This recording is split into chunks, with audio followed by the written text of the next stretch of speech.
Welcome, My Hero fans and Universus players, to the Pasadena Regional License Exam. That's right, myself, all of Jasco, and 79 wonderful aspiring heroes and villains have traveled all the way out to the valleys of California to come compete their hearts out for some amazing prizes. We're talking alternate arts, we're talking national buys, and of course, the sweet, sweet street cred of being the #1 hero of the event. We are now halfway through the day and the action has been heating up. We've got Gamer Toga's gaming, Tetsu's thrashing, and the action has just been non-stop. Taking a look at this character breakdown, there's some real spicy stuff going on. All Might 3 being the most represented character despite losing one of his most powerful pieces in One with Nature. It's really surprising, but it looks like people have still got some faith in the #1 hero.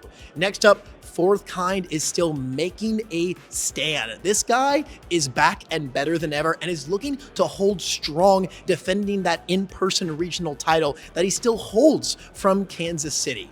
Of course, we've got Jiro rearing her head as she always does. Not a surprise, as the future has buffed that character into just unbelievable territory. Speaking of defending titles, Gamer Toga is here to stay. We've got a bunch of these gals out here looking to change some crazy alleyway ambushes, and of course continue to defend that title from Jose's online regional win.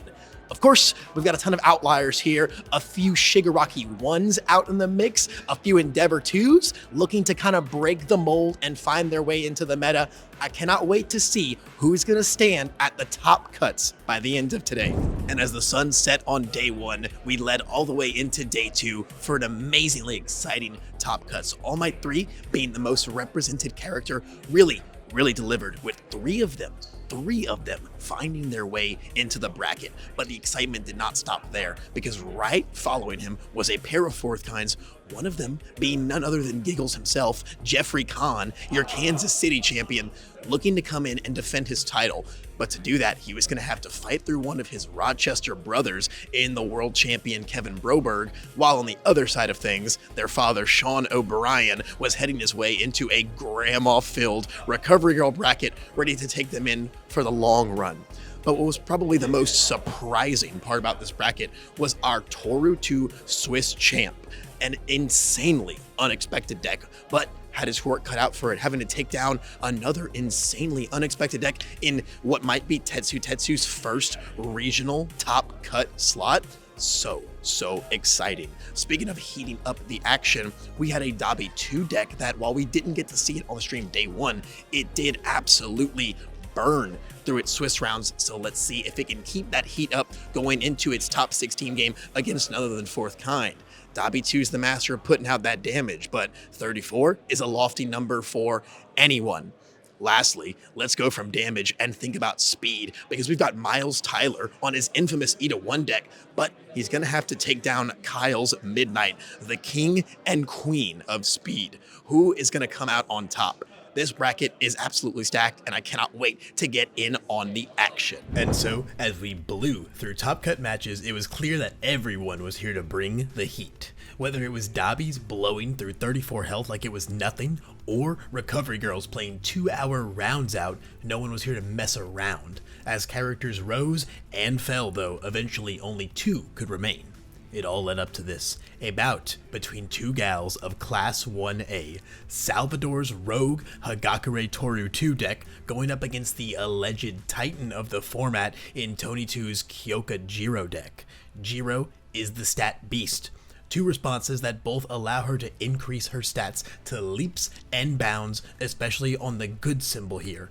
Jiro has really been juiced up recently by cards like The Future Is Now, allowing her to bypass progressive difficulty and all the cards in her card pool to utilize some massive damage pumps in tandem with those responses.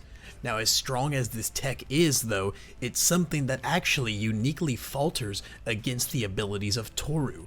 Her response lets you send and attack your rival plays and pays for right back to their hand, forcing them to try and go for it again, directly countering something like The Future Is Now, as when you go to replay the attack, it no longer carries those stats and also no longer ignores progressive.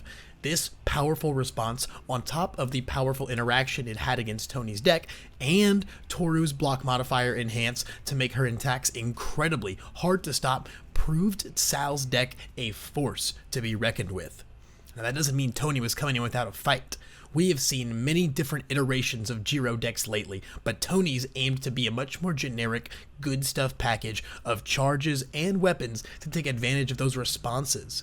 Attacks like Back Alley Haymaker and Future Charge let us pressure our rival with these big damage, resource-efficient pokes that draw us lots of cards, eventually setting up some finishing moves like Cannon Blast, an attack that not only packs both of Jiro's keywords, as well as a pair of enhances that can juice its stats up to some even crazier realms. You can even find more stats out of these responses when you build foundations into your card pool before playing your attacks. Lines that, while unconventional for most decks, is something that Jiro actually does quite often to take full advantage of, and we saw Tony employ many times throughout the weekend.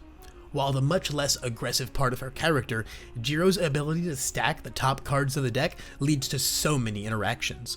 Finding foundations on top can guarantee great checks so you can keep going in with your attacks. Or attacks on the top of your deck can then be retrieved by things like Passing Torch's card draw or Destined for Mainstream Success's Enhance. Now, as generally strong as Jiro's game plan is, Tony knew that Sal's Toru deck was going to be messing with us non-stop. So, as good players do, we adapted. If you cannot beat them, join them. This led Tony to actually sideboard his character into Nato Monoma, a character that allows you to literally become your rival's character, leading to a pseudo-Toru mirror match. Tony put all of his Jiro mind game expertise on full display in this sideboard game, leading to one of the most hype moments of the entire match when, after bouncing Sal's attack, left a 6 check on top of his deck to trick Sal into thinking there was a bad check on top, leading to him stopping his assault. Now, as strong as this copycat strategy ended up being, it was not quite enough to let a Tony 2 victory come down. Through thick and thin, Salvador persevered and brought the more rogue Toru deck to its first RLE victory. While it might have felt out of left field, it was genuinely a fantastic anti-meta call for an event like this. We already talked about Toru's response and how good it is into Jiro, but we also saw in the Kansas City event how good it is against Fourth Kind when Tim Keefe sideboarded into her. Given that Jiro and Fourth Kind are two of the biggest decks running around right now, it gave Sal a clear path to victory with this character choice. Now, as great as Toru's defensive response is, what about closing games out? Well, the Invisible Girl is a very well-rounded character. Her enhance to increase the rival's block modifiers makes her a total nightmare to stop, and the way it increases and scales as your rival builds foundations, a very natural act when playing this game, makes taking long games against her very scary. And where an ability like that really shines is with the charge package that Sal played across his lineup. Toru plays best with a really efficient poke and build playstyle, utilizing attacks like Zero Gravity Lift and Electric Jolt to chip that guaranteed damage away at you until it's time to go in for the kill. And when it's time to go in for the kill, there is no attack quite like Indiscriminate Shock. Gaining huge chunks of damage for your rival's committed foundations, it's bombs like this and Home Run Comet that really lay the finishing blows on your rival. The only caveat is that they're all a little slow, but that's where Toru comes into play to make blocking them very, very tough with her enhance. And when it comes to surviving until that point, while the air symbol isn't quite known for having some immaculate defense, Toru pads us out there beautifully.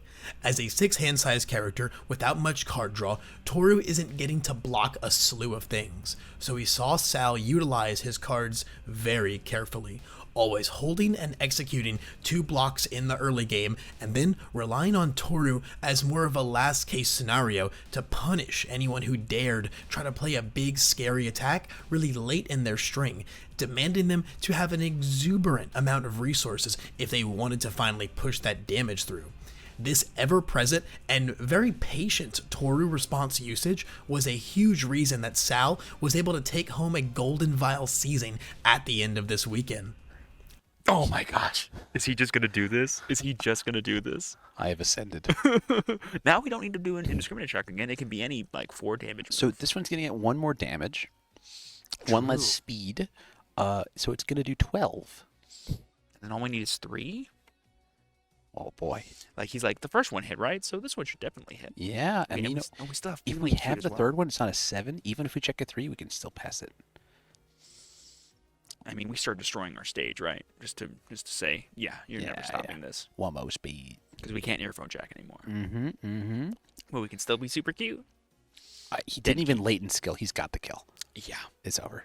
All right, on a 6, can't fail this. What's more thematic than Toru 2 sealing the deal at this Pasadena regional license exam with her own move, Steven? Against herself. Against yourself.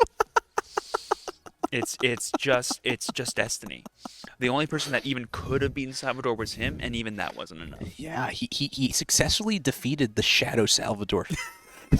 Also known as Monoma.